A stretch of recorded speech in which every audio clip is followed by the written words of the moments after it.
I got a little rock music going on here, together with Duncan Laurie and Gordon Salisbury, who are based in Jamestown, Rhode Island. Been doing some research in Petro-voltaics, so getting small voltages out of rocks. And certain rocks, certain mineral sources exhibit more petrovoltaic energy than others. Like this small sample here that I found in China Basin is doing about 14 millivolts constantly, a little fluctuation. In Rhode Island, we have a large piece of slate that's emitting a constant 5 volts. So the project that we've been doing with this and some other things is taking these small signal fluctuations in the rocks, the voltage coming off of there, and trying to amplify them and sonify these signals. Wow. And looking for patterns in the signals that are coming from the rocks.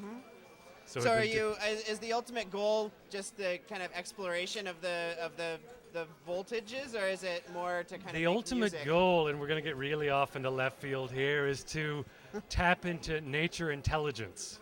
So somehow that there's a real pattern to these signals and that nature can communicate with us. So in addition to the rocks, the signal from the rocks, we've also been doing a lot of experiments with plants, which is based on research that Cleve Baxter's been doing since the 60s, where he hooked up a lie detector machine to a plant, and just the thought of lighting the leaves on fire were enough to set the plant into a tizzy on the polygraph machine. So that, along with the rock samples, been for a number of years now doing research into trying to find a signal in there, or a pattern to the signal that's coming off of there. This is the Modal Object Library. This is a collection of objects to control and define modality with inside Max. So essentially it's a bunch of objects, some that define modes and scales, and they'll give you the scale degrees and also pitch classes, and you can literally pick any of the diatonic modes here. It's a way of organizing the modes and how they relate to each other. And once we have scale degrees in place, we can build up chords, and we have objects that will build up chords and build progression. So you can literally specify, I want the 1 chord in the key of C major. I want the German 6 in the key of F sharp Lydian, and then you can do all sorts of different ways of modeling those things. You can also build the Messiaen modes, and some of the newer objects will take whatever note you're playing and understand how that note you're playing fits within inside of a tonal framework. So an F sharp in the key of C major, it'll say, oh, that's sharp 4, and so we harmonize that sharp 4 in such a novel way, and you can build up harmonizations as well from that.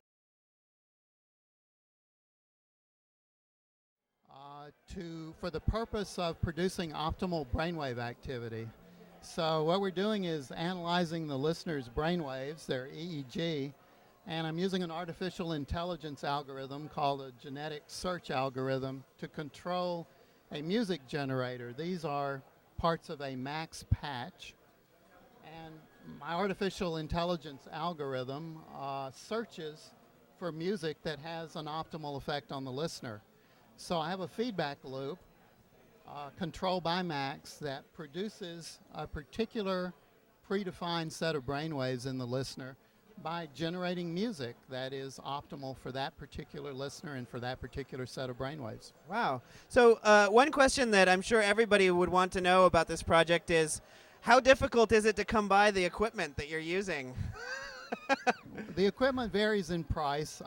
It does run several $1,000s. It is clinical grade equipment because that's really important for the safety of the person who you're hooking the electrodes to. So there is a bit of an investment involved.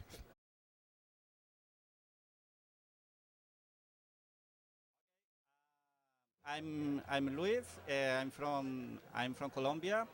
I made simulators, hardware audio simulators for my students in Colombia. All these simulators was making the Max MSP. They simulate very detailed all the parameters, all the signal flow. We have tutorials, and we have a lot of help for the students. The students can bring their own simulators to their own home. The professors can teach audio classes in computer labs. This was very grateful for my students. They are very happy. and I just looking for users. It's free. They just need to download it and use it and give me some feedback.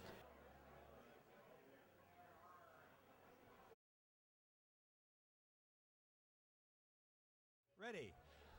All right, my name is Peter Elzy, and I am the author of the L objects, which are a series of externals for Max MSP that are designed to solve conceptually simple but computationally rather tricky things.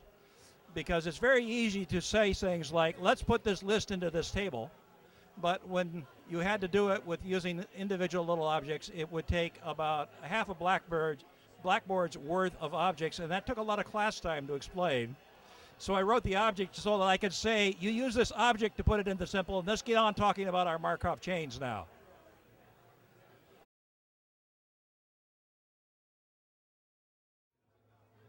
I'm Ryan Robart. I study auditory perception at the University of California, Riverside.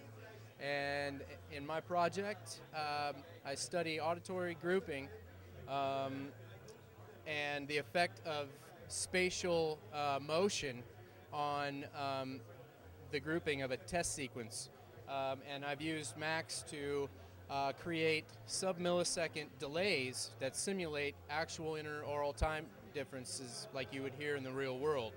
So if someone would be walking in front of you, the amount of signal that arrives at one ear is different than the other ear depending on where they are, and I've modeled that with this program.